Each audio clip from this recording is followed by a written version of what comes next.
na ban ma ƴan masana'antar fim su warware tsakanina da Soja Boy sun san waye gaba da wani in dai a wannan waye matsiyaci a cikin wallahi wallahi in duniya yake duba billahi azimu wallahu azimu ban taba kawalci ba wallahu azamu ban taba duwadi ba wallahu azamu ban taba zuwa wurin wani boka ko malami dan ai min wani sihiri in samu wani abu ba amma kuma Allah ya rufa min asiri sama da wanda suke irin wannan abu wasu daga shin ya fi isa ya fito irin wannan rantsuwan ya ce bai taba yin ɗaya daga cikin abubuwan da ka irsa ban nan kaga wa'annan abubuwan Allah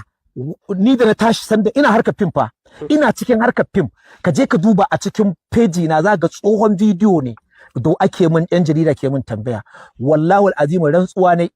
na ce Allah da na duba na ga yadda rayuwar duniya ke tafiya ba magana ce ta harkar yan fim kadai ba ko yan kasuwa a wannan ko ina ne wurare ne abu ya shiga harka ce wadda yanzu harkar luwaɗi ta zama harka ce da ake yin arziki da ita ba sai dan fim ba sai kaza ba sai kaza ba a kowane section akwai su wallahi tallahi wani gindaya mutuwa ne akai na ce Allah dirar da ni Yusuf Haruna Baban Chinedu na yadda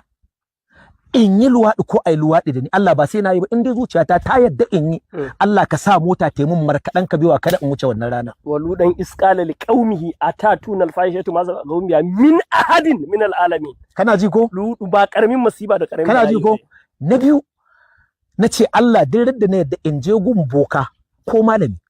a yi ma wani asiri in cuce shi ko in cutar da shi Allah ka sa mota in dai na yadda in je in Allah ka sa mota ta mun markaɗan ka biya ka in kwana ranar wallahi ko malami ban da shi tunda nake harkar fima zuwa yanzu wanda zan je ya mun wani abu duk abin da kaga na samu Allah ya bani amma wallahi ban taba kuri ba amma ina cikin wanda Allah ya rufa mu asiri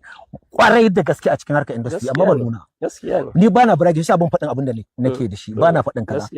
to ba wannan ne mahallin shahidi ba shi Soja Boy duk bragging din nan da kaga yana yi duk wannan abin da kaga yana yi wallahi tallahi ba kowa bane abin da yake abin da shi wato irin abin da ake kira packaging bana zagin mutum irin wannan a tun da na fara harka ta bana son magana amma wannan ba zagi bane bayani ne saboda shi yana bragging ne yana nuna ya kai ne ina so in ga mutane waye shi tukunna ma zamu kunce marzani ka gane insha Allah ba kowa bane iya packaging ne ya iya packaging sai ka dauka idan yana da miliyan 1 sai ka dauka yana da miliyan 100 bari ka ji yanda aka yi fita waje ba da kuɗin shi fita ba bai da kuɗin fita duk wannan abin da ake bai da kuɗin fita wallahi kuɗin jirgi ma bai da shi bari in gaya maka anan zan akwai inda hina cincina masa ma billahi la ilaha illa huwa bari ka ji yanzu idan kana so akwai wani kira zan a cikin wannan maganar da zan yi malamai na cikin ta malamai ina so ku taimake ni ku saurari wannan magana kuma wato malamai suke taimaka ma wa'annan ba su ma san suna taimaka musu ba ka san me ya faru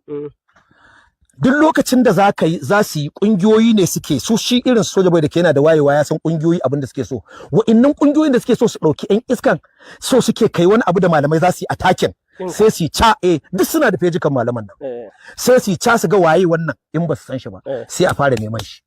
zo kai mana aiki saboda malaman addinin musulunci suna attacking ɗinka wuce min abin da kake is opposite nasu su wadawa abin da suke so kullun shine abin da I'm into the system listen kaji sai su zo sai su ga wannan ke attacking to wannan da yake malamai ke attacking is useful to them sai ai assigning din shi sai a bashi wani aiki a gungunce da aikin wanda aka ba a cikin wa'inda za a ba wannan aikin billahi alazim ko rusa addinin musulunci ko wulakanta addinin musulunci ko tocin manzon Allah sallallahu alaihi wasallam misali idan aka zo aka ce maka zo ga wa'insu kabila ta larabawa ku zo ku rika zagin su aka dasa maku wannan duk in ka tafi kan kabilar larabawa babu wani dalili kai ba message ka bada na arziki ba sai ka tafi kan kabilar larabawa kana zagin su ana nan zaka je na kare annabi Muhammadu banda annabi Muhammadu za a zo kan shi wallahi za su zo kan shi wanda kaji suna cewa an ba su talla misali kamar yan Hausa zalla din nan su kuma zaka ji suna cewa Usman dan Fodiyo ya cika yayi kaza suna kaza against din sa duk irin wannan part of kwangila ce shi ma Soja Boy ita ce ta kai shi waje yanzu kwangila ya karbo wallahi kwangila ce akwai irin su a cikin industry dan wata magana ce ban sai dibo ta hado da yawa akwai wanda suka anshi wannan kwangila akwai wasu da ake kallo kuma yan iska wallahi bana yin su amma wallahi sun burge ni kaga duk haukan wannan wa yake wannan mai haka nan wannan oh god da Allah dan comedy nan dan fada mai yawan yin abun shirman nan wallahi kaga sunan shi escape dan Allah ka tana ban gado wannan dan fari da Allah wannan wanda za a risa Haruna G fresh to shi yasa nake jinjina ma G fresh ya yi karba bai karbo wannan wallahi duk iska kaga iskanci yake a wannan iskancin da shashancin kaga dai ba daidai bane